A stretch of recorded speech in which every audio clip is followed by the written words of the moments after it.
ассалому иҷтимоӣ, фарҳангию варзиши диёри бостониямон ва кишвари хуршидиямон пешкаш менамоем.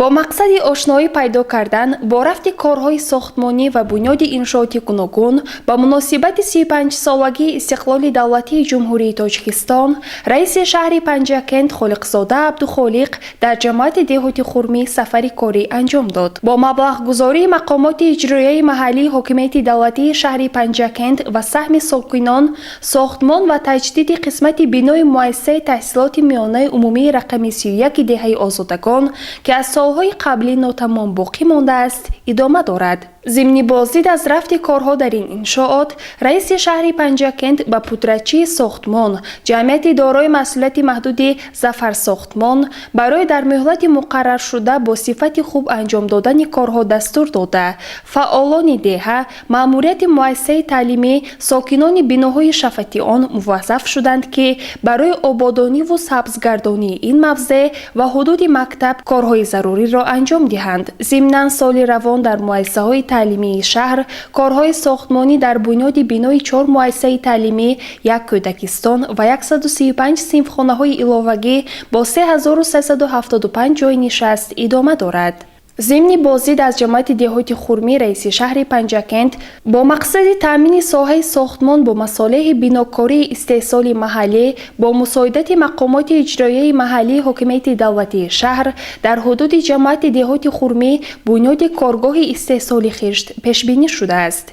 ضمن بازدید رئیس شهر پنجکند گفته شد که با مقصد بنیاد این کارگاه جمعیت دارای مسئولیت محدود خشت خرمی تأسیس داده شده لایحه روی آن نیز آماده می باشد. رئیس شهر پنجکند با موضع بنیاد کارگاه استحصال خشت شناس شده، با رهبریت شرکت برای هرچه تیزتر آغاز نمودن ساختمان آن دستور داد. در زمان استقلال دولتی با ابتکار و دستورهای پیشروی معظم ملت، پرزیدنت جمهوری تاجیکستان محترم امامعلی رحمان برای احیا و رشد هنرهای مردمی زمینه با اعتماد گذاشته شد. رئیس شهر پنجکند خالقزاده عبدالخالق در دهه آزادگان جماعت دهاتی خرمی با کارگاه و فعالیت کلال گیرنده گرانت پرزیدنتی در سال 2023 بهرالله نرزاللایف شناس شده، به هنر او بهای بلند داد.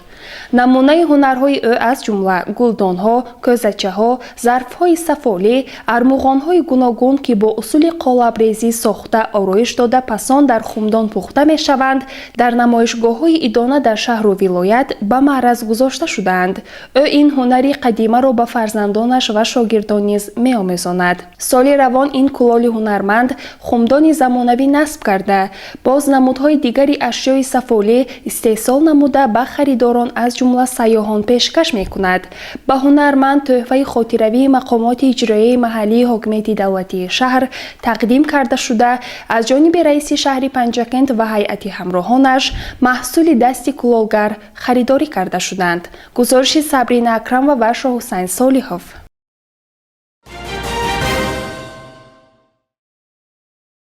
در جماعت دهات کاسه‌تراش شهر پنجکند با مقصد سزاوار استقبال گرفتن 35 سالگی استقلال دولتی جمهوری تاجیکستان، بنیاد انشاءات گوناگون با وسعت ادامه دارد.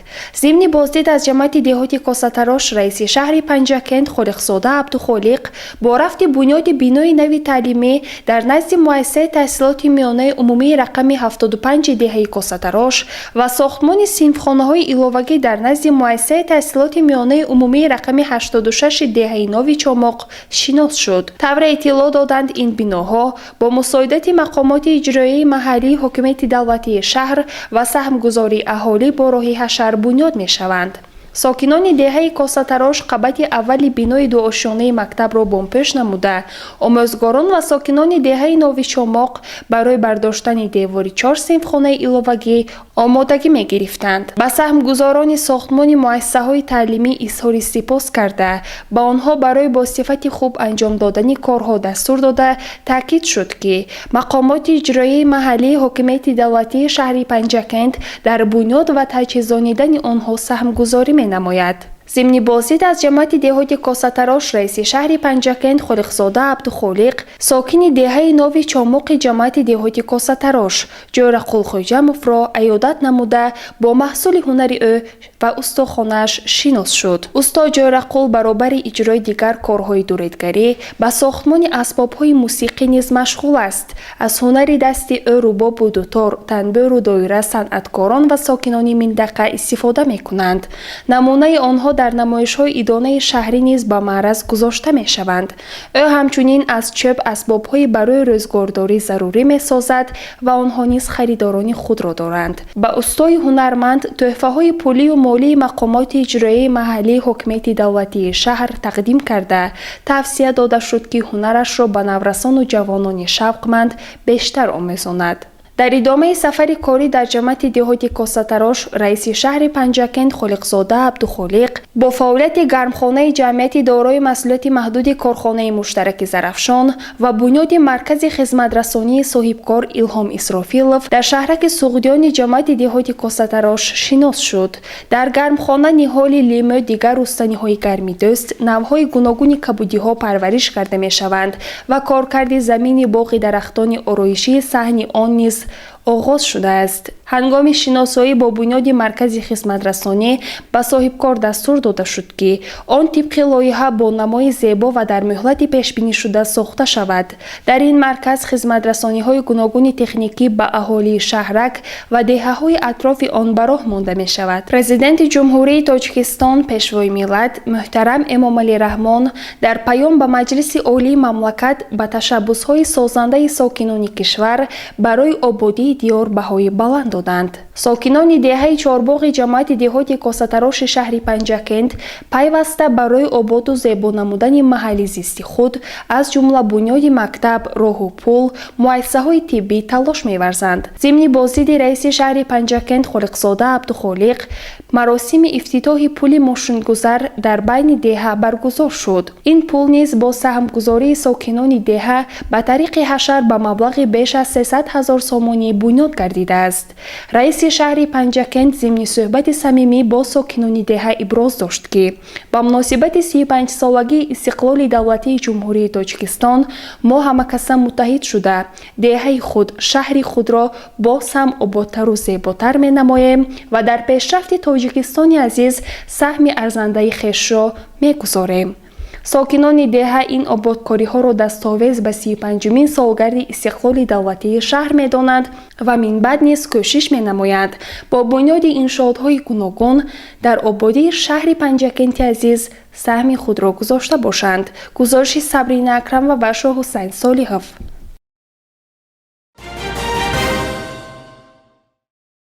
бо мақсади ошноӣ пайдо кардан бо рафти корҳои сохтмонӣ ва фаъолияти иншооти гуногун, раиси шаҳри Панҷакент Холиқзода Абдухолиқ дар ҷамъияти деҳоти лоиқшералии шаҳри Панҷакент сафари корӣ анҷом дод.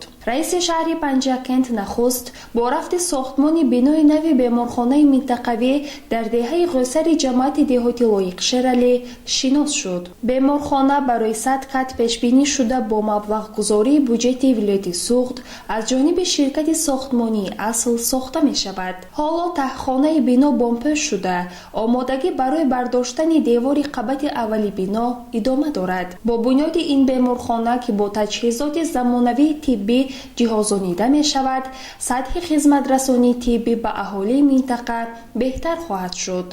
зимни боздид аз ин мавзеъ, раиси шаҳри Панҷакент Холиқзода Абдухолиқ ба масъулини дахлдор ҷиҳати вусъат додани корҳои ساختمانی دستور داد. ضمن بازدید از جمعیت دهاتی لایق شیرالی، رئیس شهر پنجکند با فعالیت کارخانه‌های واحد دولتی آبی سره و زوران که تامین آب نوشاکی دهه قیصر و ساکنان محله‌های نوبنیاد جمعیت دهاتی شینگ و لایق شیرالی به عهده آنهاست شناس شد.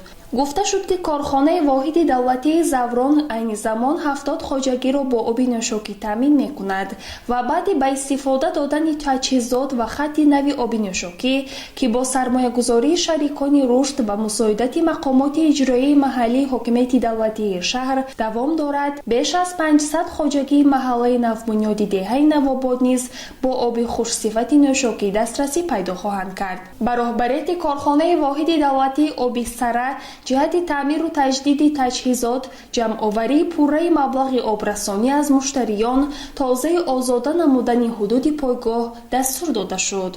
در دهه بهار جمعیت دهاتی لایق شیرالی با اشتراک رئیس شهر پنجکند خالقزاده عبدالخالق حشر نهالشینانی برگزار شد. ساکنان دهه در شفت راهی که دهه را با مرکز جمعیت پیوست می‌کند و اطراف ورزشگاه که حالا ساختمانش در عرفه انجام یابی است، ده‌ها بیخ نهال‌های آرایشی شنانیده نگاه‌بین این نهال‌ها را به عهده گرفتند. ضمن صحبت صمیمی با ساکنان جمعیت دهاتی لایق شیرالی، رئیس شهر پنجکند آنها را به بنیاد انشاءات گوناگون کارهای آبادانی و سازندگی جلب نمود.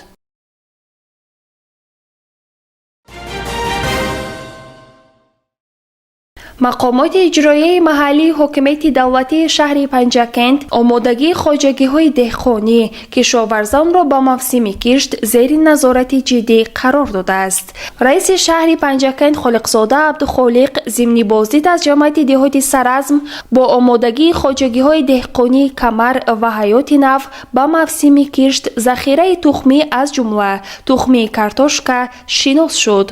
با رهبریت جمعیت دهات و خواجگی‌های دهقانی جهت پوره به حساب گرفتن ذخیره تخمی کارتوشکا سری وقت آماده نمودن زمین‌های کشت، هرچی بیشتر شنانیدن نهال‌های آرایشی و میوه‌دار، رشد کارهای آبادانی و تازه‌کاری و ثمرناک استفاده بردن زمین‌های نزد حولگی دستور داده شد. در دایره نقشه آمادگی‌ها به 35 سالگی استقلال دولتی جمهوری تاجیکستان در درآمدگاه غربی شهر پنجکند دروازه میدان پرچم ملی که موضع برای قبول سیاحان می شود و مرکز لاجستیکی بنیاد می گردد. ضمن بازدید از جمعیت دهاتی سرعزم، رئیس شهر با رفت بنیاد این انشاءات جشنی که در شفت دیدبانگاه سرحدی و گمرکی بنیاد می شوند شناس شده به بیناکاران جهت در مهلت معین شده با صفت خوب و طرح و نمای معماری ملی ساختن آنها دستور داد. همچنین در ادامه بازدید از جمعیت دهاتی سرعزم، رئیس شهر پنجکند از رفت بنیاد گرمخانه‌ها در دهه مهر جمعیت دهاتی سرعزم شناس شد. با مسئولین دخلدار سپارش داده شد کارهای ساختمانی و تعمیری هر چه زودتر به انجام رسانیده شده گرد و اطراف بنا نیز آباد و سرسبز کرده شود. به احیا و رشد هنرمندی در دوران استقلال توجه خاصه ظاهر شده هزاران نفر بانوان به این کار جلب شدند. یکی از بانوان هنرمند ساکن دهه بستانده جمعیت دهاتی سرعزم قندوزای اشمراد است که کسب جامه دوزی را اختیار کرده است. این صاحب کارزن موفق با جلب 10 نفر بانوان خانه‌کار جامه دوخته آن را به خریداران در بازارهای شهر پنجکند و پایتخت پیشکش می نماید. ضمن بازدید از جمعیت دهاتی سرعزم، رئیس شهر پنجکند خالقزاده عبدالخالق از کارگاه او که در حولیش واقع است دیدن نموده به فعالیتش بهای بلند داد و آن نمونه عبرت برای بانوان دانسته شد. رئیس شهر پنجکند خالقزاده عبدالخالق در جمعیت دهاتی چنار شهر پنجکند سفری کاری انجام داد. در دهه نورستان جمعیت دهاتی چنار، رئیس شهر پنجکند خالقزاده عبدالخالق از رفت کارهای ساختمانی استاخانه تعمیر نقلیات سبکرو دیدن نموده به صاحبکار و مسئولان جماعت برای هرچه زودتر به اتمام رسانیدن کارهای ساختمانی و تازه و آباد نمودن اطراف آن سپارش داد. همچنین ضمن بازدید بازدید از جمعیت دهاتی چینار رئیس شهر پنجکند با هیئت همراهانش با رفت ساختمان صنفخانه‌های ایلاوگی در نزد مؤسسه تحصیلات میانه عمومی رقمی 40 که به طریق حشر ساخته شده ایستاده است شناس شد. در این ساختمان بیش از 50 نفر ساکنان دهه به حشر برآمده برای 8 صنفخانه ته کرسی می‌گذاشتند. این صنفخانه‌ها با مساعدت مقامات اجرایی محلی حکومت دولتی شهر پنجکند با سهمگذاری ساکنان دهه بنیاد شده. در آن 400 نفر خواننده در 2 بست به تعلیم فرا گرفته می‌شوند. ضمن صحبت صمیمی رئیس شهر پنجکند با ساکنان دهه نورستان جمعیت دهاتی چینار برای اقدام شایسته اظهار منتداری بیان کرده گفته شد که مقامات اجرایی محلی حکومت دولتی شهر پنجکند اقدام ساکنان را در کارهای آبادانی و سازندگی همه‌جانبه دستگیری می‌نماید و صنفخانه‌های بنیاد شونده را با میز و کرسی و دیگر جهاز تعلیم تامین می‌نماید. در نوبت خود ساکنان نیز با شکرگزاری از دولت آباد و آزاد قید کردند که با هدایت و دستگیری‌های حکومت جمهوری تاجیکستان ولایت سوخت به شهر پنجکند کوشش می‌نمایند باز هم در آبادی دهه خود سهمگذار باشند. در ادامه سفر کاری در جمعیت دهاتی چینار رئیس شهر پنجکند از گرمخانه ساکن دهه نورستان جمعیت دهاتی چینار محمد قل احسانوف دیدن کرد. اطلاع داده شد که محمد قل احسانوف 9 سال قبل با دستگیری شریکان رشد در 3 حصه زمین نزد حولیگیش گرمخانه بنیاد نموده آنجا پرورش لیمو را به راه ماند. حالا باشد از این گرمخانه سال بیش از 20,000 سامانی درآمد میگیرد. رئیس شهر پنجکند عبدالخالق خالقزاده ضمن بازدید از گرمخانه این دهقانی اصیل برای استفاده با ثمر زمین تحسین گفت و تجربه او ارزنده دستگیری از جانب دیگر کشاورزان دانسته شد. در جمهوری تاجیکستان از جمله شهر و دهات پنجکند برای رشد ورزش به آن جلب نمودن نورسان و جوانان کارهای زیاده انجام داده می شود. در دهه شرشره جمعیت دهات چینار رئیس شهر پنجکند با رفت ساختمان ورزشگاه در نزد مؤسسه تحصیلات میانه عمومی رقمی 39 با سهمگذاری والدان خوانندگان این مؤسسه و ساکنان شناس شد. رئیس شهر پنجکند به مسئولان شعبه معارف و رهبریت مؤسسه برای در مهلت معین گردیده و با صفت بلند به استفاده آماده نمودن ورزشگاه دستور داد. همچنین برای آباد و زیبا گردیدن اطراف انشاءات مذکور رئیس شهر با هیئت همراهانش در همین موضع درختان آرایشی شنانیدند. در شهر و دهات پنجکند به احیا و رشد هنرهای مردمی اعتبار مخصوص داده می شود. در جمعیت دهات چینار رئیس شهر با فعالیت بانوی هنرمند یا قطای امان و شناس شد. این بانوی هنرمند از نورسی به بافتن قالین، قراقدوزی و دوزندگی مشغول بوده و بیش از 20 نفر دختران این هنرها را آموزانیده است. محصول دست او خریداران زیادی دارد. رئیس شهر پنجکند به بانوی هنرمند برای فعالیت من بعدش برای رو کامیابی ها تمنا نموده با او تحفه های پولی و مالی مقامات اجرایی محلی حکومت دولتی شهر تقدیم کرده شد. گزارش صبرین اکرم و وشا حسین صالحوف.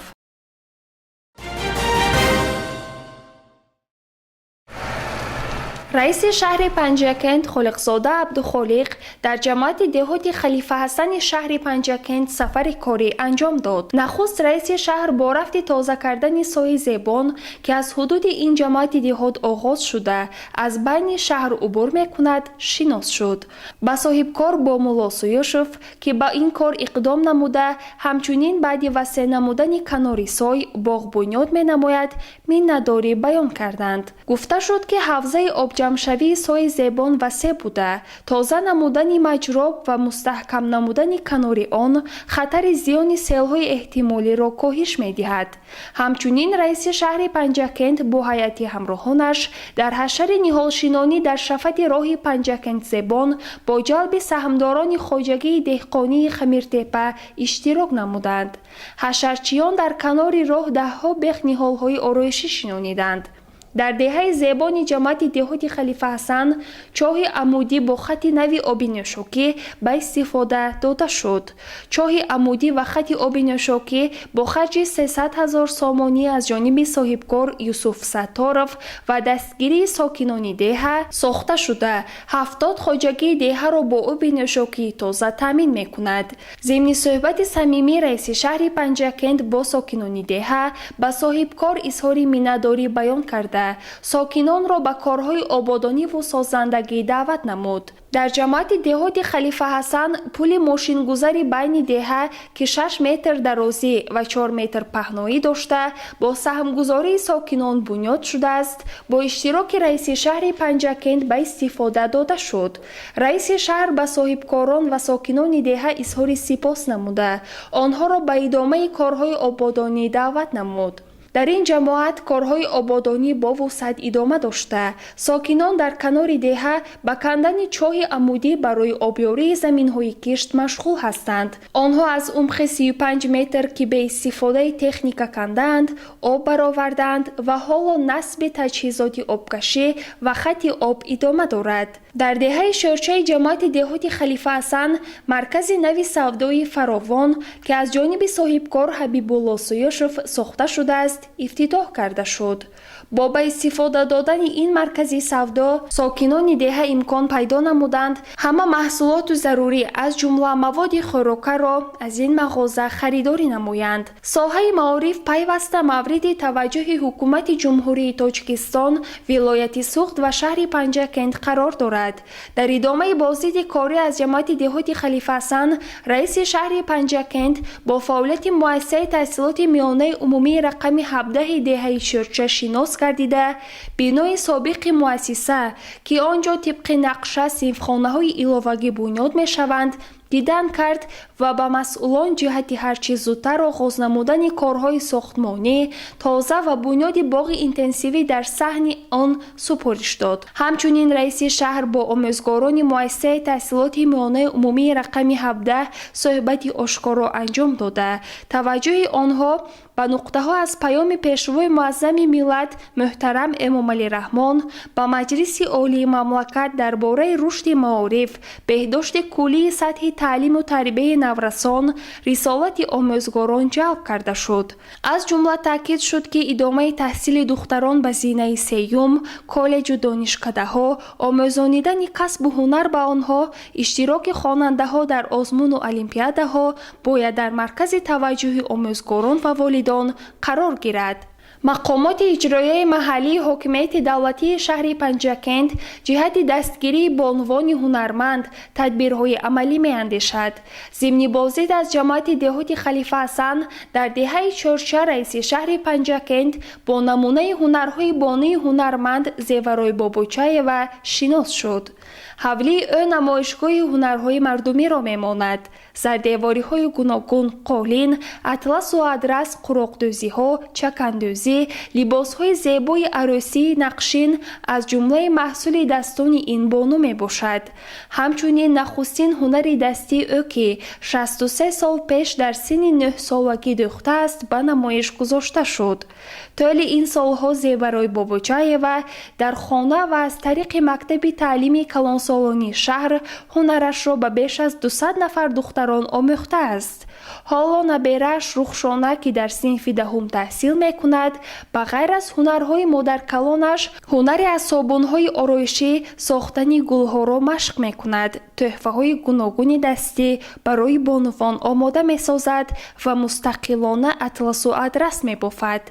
با بانوی هنرمند چیره دست تحفه های پولی و مالی مقامات اجرایی محلی حاکمیت دولتی شهر پنجکند تقدیم کرده شده. جهت وسیع نمودن بازار نمونه هنرهای او در شهر به مسئولین دستور داده شد. گزارش صبرین اکرم و ورشا حسین صالحوف.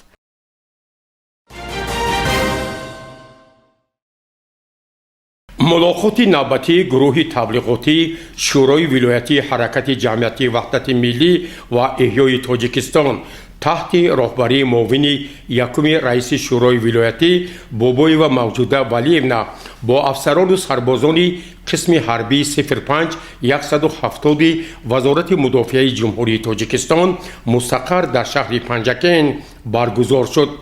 در صحن قسم حربی جمامد باشکوه با نمایش اسلحه جنگی، مهارت آمادگی افسران و سربازان تحت عنوان ارتش ملی پایدیوار دولت ملی بخشیده به سیومین سالگرد قبول کنستیتوسیون جمهوری تاجیکستان برای اشتراکچیان این همایش حربی وطن دوستی سابقه‌داران قوه‌های مسلح جمهوری تاجیکستان، سربازان بین الملل، اهل زیا، فعالان ساحه‌های گوناگون، خوانندگان مؤسسه‌های تعلیمی، راهبریت، فعالان شورای ولایتی و شهری حرکت جمعیتی وحدت ملی و احیای تاجیکستان پیشنهاد کردید.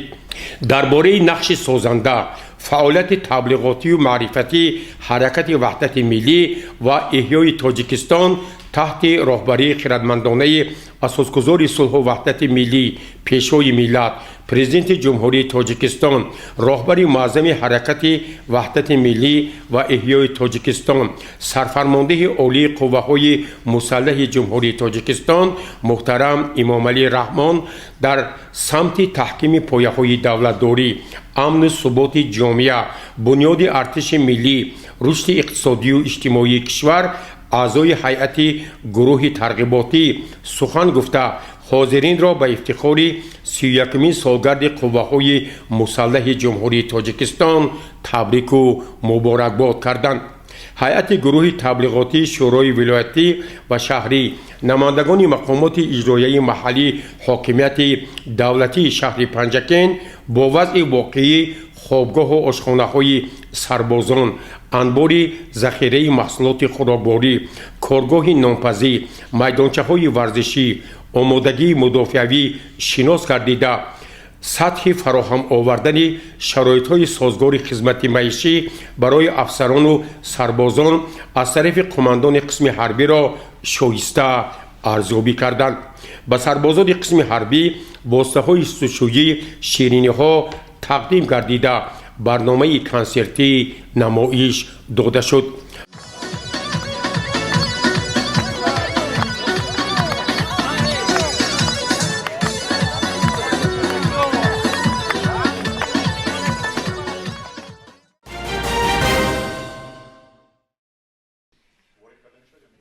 تحت رهبری مدیر شعبه معارف شهری پنجکند قاسموف مقصدیلو در تالار مجلسگاه شعبه معارف شورای غیر نوبتی شعبه برگزار گردید. در آن اعضای شورا، متخصصان، کارمندان شعبه معارف و دیرکتوران مؤسسه‌های تعلیمی اشتراک داشتند. در شورای غیر نوبتی درباره پیشگیری جنایت صادرکنی، قانون ویرانکنی خوانندگان سخن رفته حسابات دیرکتوران مؤسسه‌ها شنیده شد. گفته شد که امروزها از جانب پدر و مادران قانون ویرانکنی به نظر می رسد. ایشان قانون جمهوری تاجیکستان درباره مسئولیت پدر و مادر را رعایت نمی کنند و متاسفانه از جانب آموزگاران و شخصان مسئول مؤسسه‌ها نیز نسبت به این مسئله چشم پوشی کرده می شود. امروزها خوانندگان با تلفن‌های موبیلی به مکتب می آیند و والدین به این چیز اهمیت جدی نمی دهند که باید سد راه این گرفته شده نسبت خواننده و پدر و مادر او طبق طلبات قانونگذاری کشور چاره‌جویی کرده شود.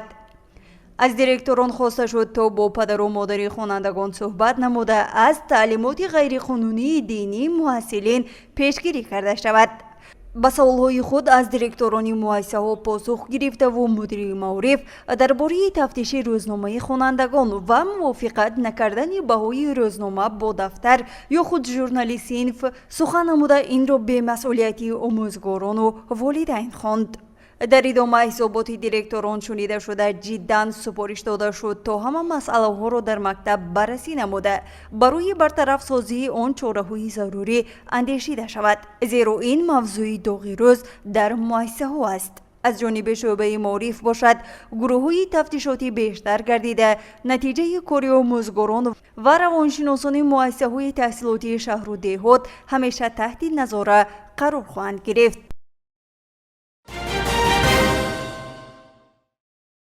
همگران گرامی قدر، در هفته نو برای هر یکی شما نخست تن صحتی بگزند، بخت و سعادتی بلند و کامیابی های دلپسند آرزو نموده تمنای آن را داریم که ما همگان باید افتخار بزرگ وطن عزیزمان را دوست داریم و تحت شعار تاجیکستان به پیش در آبادی و شکوفایی این کشور مقدس سهم ارزنده خویش را گذاریم.